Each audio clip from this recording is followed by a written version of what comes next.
আজি Oreo' biscuit দি cake এটা বনাম বুলি ভাবিছোঁ। সেয়েহে 10 টকীয়া অৰিঅ' বিস্কুটৰ পেকেট 3টা অনা হৈছিল। পেকেটকেইটা খুলি গোটেইখিনি বিস্কুট উলিয়াই ল'লোঁ আৰু বিস্কুটৰ ক্ৰীমখিনি বেলেগ কৰি ল'লোঁ।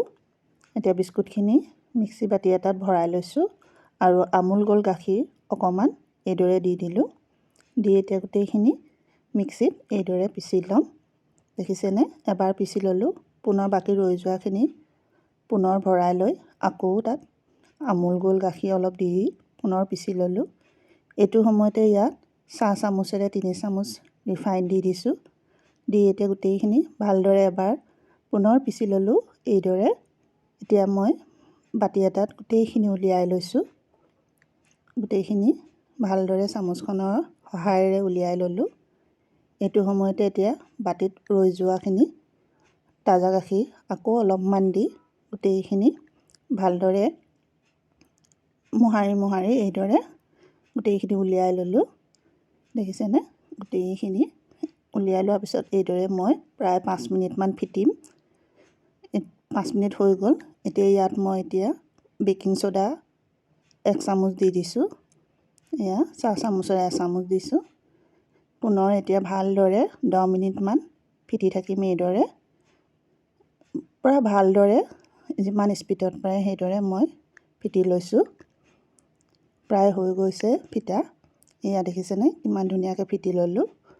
দেখিছেনে কেনেকৈ চামুচখনে উঠাই দিলে পিপিকৈ এনেকৈ পৰি গৈছে।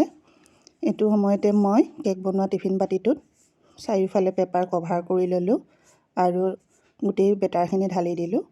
আনফালে জুইত লোহাৰ কেৰাহীখন পাতি দিছোঁ। তাত অলপমান বালি দি ল'লোঁ। বালিখিনি প্ৰায় গৰম হৈ আহিছে। এইটো সময়তে মই ষ্টেণ্ড এডাল দি দিছোঁ এইদৰে, যাতে টিফিন বাতিটোত কেক বনোৱা বাতিটোত যাতে বালিখিনি নালাগে। এতিয়া কেকৰ বেটাৰৰ মিশ্ৰণখিনি বহাই দিলোঁ আৰু গামলা এটা সহায়ত এইদৰে ঢাক মাৰি দিলোঁ। এইটো সময়ত মই জুইকুৰা নুমুৱাই দিলোঁ। কয়লা এঙাৰত সিজি থাকিব দিলোঁ লাহে লাহে। এতিয়া টুথপিকডালে চাই লৈছোঁ সিজিছে নাই। মই এডাল বাঁহৰ মাৰি বাৰু টুথপিক হ'লে ভাল হয়। আনফালে গেছত মই চচপেন এটা পাতি ল'লোঁ। তাত অলপমান পানী পাতি দিছোঁ। ডাৰ্ক চকলেট এটা লৈছোঁ।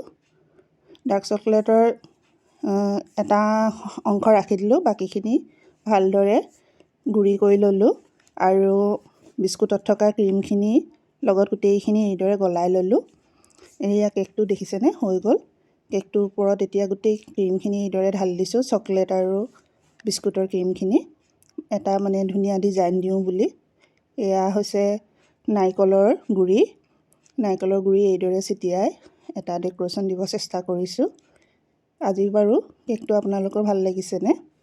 এতিয়া ডাৰ্ক চকলেটৰ 4 টুকুৰা থৈ দিছিলোঁ, সেয়া ওপৰত এইদৰে লগাই দিলোঁ। এয়া আজি মোৰ অৰিঅ' বিস্কুটেদি বনোৱা কেকটো ৰেডি হৈ গ'ল। আজি ভিডিঅ'টি চাই আপোনালোকে বাৰু কেনেকুৱা পালে?